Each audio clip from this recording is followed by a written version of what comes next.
శ్రీ ఆంజనేయ స్వామి దేవాలయం కర్మాన్ ఘాట్. ఈ ఆలయం తెలంగాణ రాష్ట్ర రాజధాని హైదరాబాద్లోని కర్మాన్ ఘాట్ ప్రాంతంలో ఉంది. ఈ ఆలయం 12వ శతాబ్దంలో కట్టిన పురాతన కట్టడం. కర్మాన్ ఘాట్ తెలంగాణ రాష్ట్రం రంగారెడ్డి జిల్లా సరూర్ నగర్ మండలంలోని గ్రామం.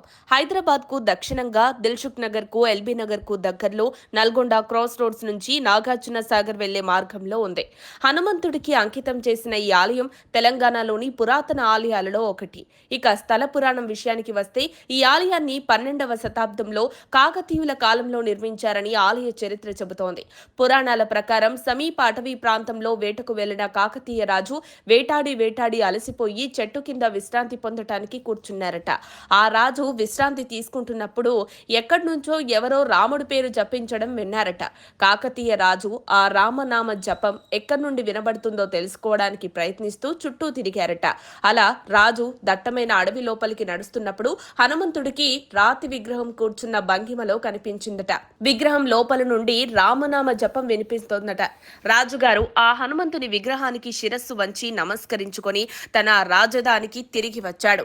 కాకతీయ రాజు కోటకు వెళ్లి రాత్రి పడుకున్న సమయంలో శ్రీరాముడు కలలోకి వచ్చి హనుమంతునికి గుడి కట్టమని చెప్పారని, ఆ రాజు మరుసటి రోజే గుడి నిర్మాణానికి శ్రీకారం చుట్టారని ఇక్కడి పురాణాలు చెబుతున్నాయి. కాకతీయ రాజుల పరిపాలన తర్వాత వచ్చిన రాజులు అందరూ కర్మాన్ ఘాట్ శ్రీ ఆంజనేయ స్వామి వారి ఆలయాన్ని పరిరక్షించారు. సుమారు 400 సంవత్సరాల తర్వాత హిందువుల దేవాలయాలన్నింటినీ నాశనం చేయాలని ఔరంగజేబు తన సైన్యాన్ని దేశంలోని ప్రతి మూలకు ఆదేశించాడు. వారి ఆదేశాల మేరకు కర్మాన్ ఘాట్ హనుమాన్ ఆలయాన్ని ధ్వంసం చేయడానికి ఔరంగజేబు శక్తివంతమైన సైన్యాలు వచ్చాయి. కానీ ఆ ఔరంగజేబు సైన్యం కనీసం హనుమాన్ ఆలయ కాంపౌండ్ గోడ దగ్గరకు కూడా రాలేకపోయాయి. ఇది తెలుసుకున్న ఔరంగజేబ్ ఆగ్రహంతో చేతిలో కాకి పట్టితో ఆలయాన్ని తుడిచిపెట్టడానికి కర్మాన్ ఘాట్ వచ్చాడు. అక్కడికి వచ్చిన ఔరంగజేబు చెవికి పెద్దగా గజ్జర శబ్దం వినిపించడంతో భయపడ్డాడు. కొద్దిసేపటికి మరలా తిరిగి ఔరంగజేబుకు ఆకాశం నుండి ఒక ఉరుము గొంతు వినిపించిందట.